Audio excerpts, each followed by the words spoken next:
Hello friends, pro-life leader Frank Pavone here, bringing you my daily diary. What did I do from Thursday the 15th of May through Sunday the 18th of May of 2025? Well, these were busy days. I was here at the Priest for Life headquarters at the office. Had just gotten back from travels the night before. Thursday morning the 15th, went right to work early on and had to deal with a number of matters at my desk, such as, well, actually communications about my request to be reinstated to priestly ministry. Of course, while continuing all this work, my full-time pro-life commitment, but doing it as a sacramentally active priest. Action alerts that we're sending out to our subscribers, communications with media, some work with a press release to South Carolina about the Supreme Court there upholding their heartbeat law, a fax going out to all the churches about Rachel's Vineyard, our ministry for healing after abortion, and my book, Pro-Life Reflections for Every Day, some communications about that. Met with staff in the morning, usual morning staff briefing, and then individual meetings with staff going forward. At 10:30 in the morning, I was on a 30-minute podcast. At 11 a.m., I was on another 30-minute podcast. And these are other podcasts interviewing me. And then grabbed a quick something to eat just before noon, and then from noon to 4, I was on a Zoom meeting with our two key administrative executives, our executive director and our vice chairman. So during those afternoon hours, we had one of our regular update meetings, planning meetings, and we do those periodically. Sometimes we'll take 2 or 3 days and have substantive meetings, and it gives a good forward boost to our detailed project planning. So we did some of that, a couple of little breaks in between, and got a lot accomplished. Once we were finished with that, at 4 o'clock, I took one of my team members and we went to the nearby car wash to get the company car cleaned. Kind of like doing that. And we came right back to the office, and I started connecting with staff for end of day reports and meetings. And then after some dinner, at 8 o'clock, I had an elections training call for over an hour, about an hour and 15 minutes, together with our executive director, Janet. These are the regular training calls where we have volunteers from across the country that want to do more to make an impact in the elections. We had some great conversations from 8 p.m. to 9:15. And then at 9:30, I was on a live broadcast. I was invited to come on to another podcast for about an hour. And we had a great discussion about all things pro-life and Priests for Life. It was really a vibrant discussion. And after that, then I was ready for a good night's sleep. Friday the 16th, getting up and doing some desk work related to our monthly statement to our regular pledgers, communications with media, feedback from our surveys that we send out to our supporters. One of our staff is summarizing those responses with the use of ChatGPT. Planning for an upcoming event in Jacksonville for our supporters, some election training follow-up, to get the email ready to send out to the people who were on the call the night before. More work in regard to upgrades to my Pro-Life Reflections book, and plans for the Good Shepherd Seminar, our regular clergy training broadcast. 10:15, I had a meeting with our technology associate. 10:30, I had a meeting with our correspondence manager and resource manager about certain items being sent out to certain groups of people. And then when that was over, I jumped onto another one of our administrative phone calls, and it was actually a Zoom call. And again, that went from 11 a.m. to 4 p.m. And that was a very good series of conversations and that we had, and planning. Again, some little breaks in between. And then at 4 o'clock, right after that long meeting was over, I came in here to the studio and I was on a live podcast from that someone else was interviewing me from 4 o'clock until about 5:20.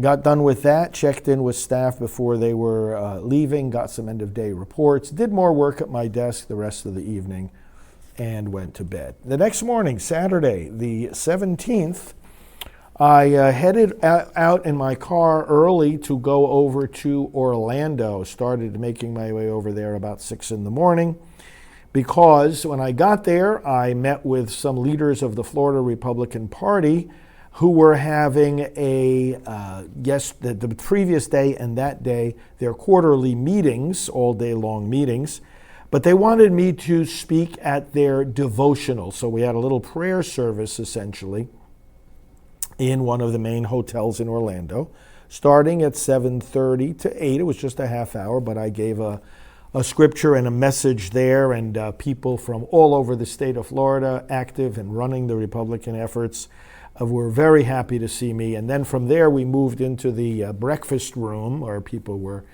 having breakfast, buffet breakfast, and I said the opening prayer for that particular part of the day.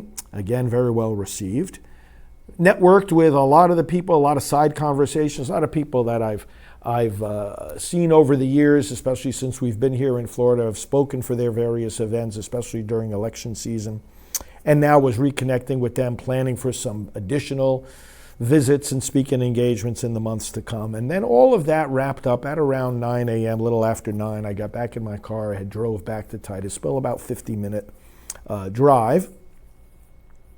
Got into my office and worked the rest of the day. Now, some of the things I dealt with there at my desk had to do with connecting our website department with some quotes, feedback quotes that we want to post on the praise page, posting information online also about our board of directors, keeping the names up to date, arranging more of, I got on the phone with a bunch of people during the course of Saturday and began arranging for more of these little gatherings that we have around the country with the supporters and potential supporters, very important activity. Communicating with various media outlets about interviews they want me to do, and analysis of our surveys that we send to our supporters, a little bit more communication with staff about that. It really was a day where I just camped out in my office and continued going through things like that were sitting on my desk waiting to be done, and got through a good deal of it. Did the same thing really on Sunday the 18th, of course being Sunday, a little time for prayer and worship, but various Washington, D.C. appointments had to be made for the coming days when I would be in our nation's capital, and so I was sending out various emails and texts to different people I need to connect with. I was also going through large stacks of papers that had to do with follow-up notes from all these many travels that I've been doing recently, and reaching out to different people, again, via email or giving to my staff various assignments to follow up with people that I spoke to. At 10 a.m., well, actually prior to 10 a.m., I did a little bit of taping here in the studio of some future broadcasts, and then at 10 a.m. went live to broadcast my scripture reflections.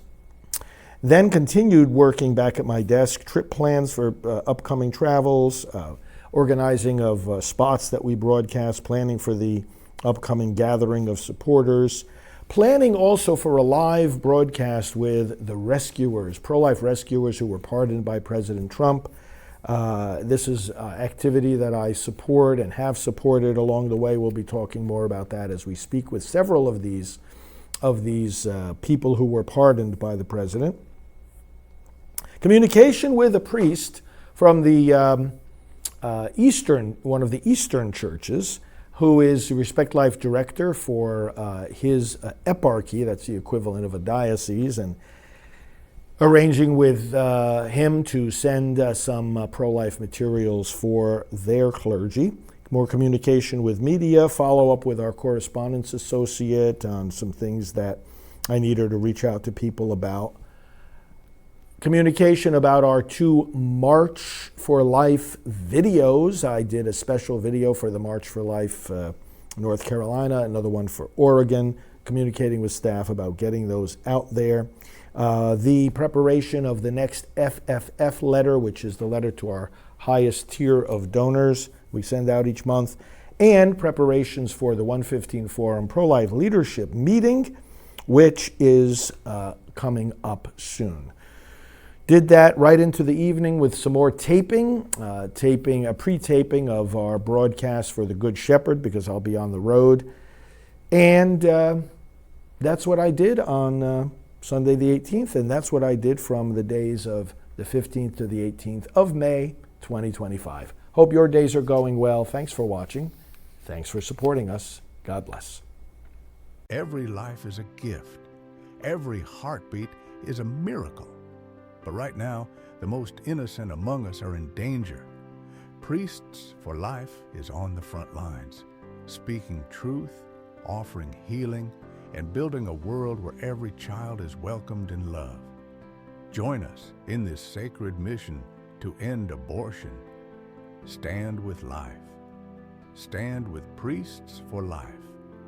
Scan the QR code right now and help save unborn babies today. God bless.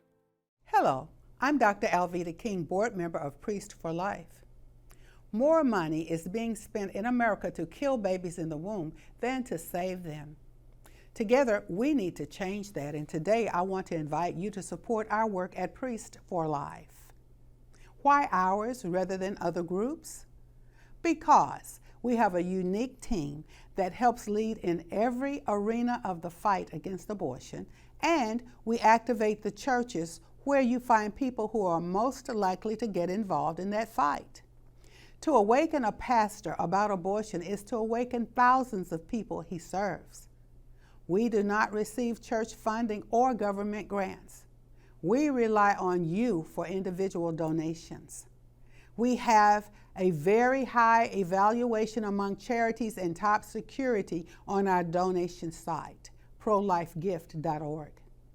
You can go there for a one-time gift or to become a monthly donor, or you can call us at 321-500-1000. So many companies support abortion, but today you can make sure that with every call you make, you are supporting the unborn. Patriot Mobile is America's only Christian conservative wireless carrier. They have partnered with Priests for Life and donate a portion of their earnings to our work. We invite you to switch to them at patriotmobile.com/unborn.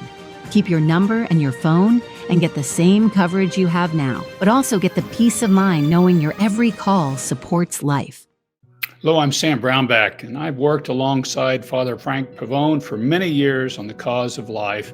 He's a true champion, and the Priests for Life have been wonderful champions of this great cause, of the cause of human dignity of every human at every phase of life, from the very first moment of conception until its natural death. The human species, the human person, each and every one are full of dignity, priceless in value, and Priests for Life stand for that. Join their work with them, work alongside them in this battle, this incredible battle, this fantastically important battle for life in the United States. We've got to win this fight. Join them.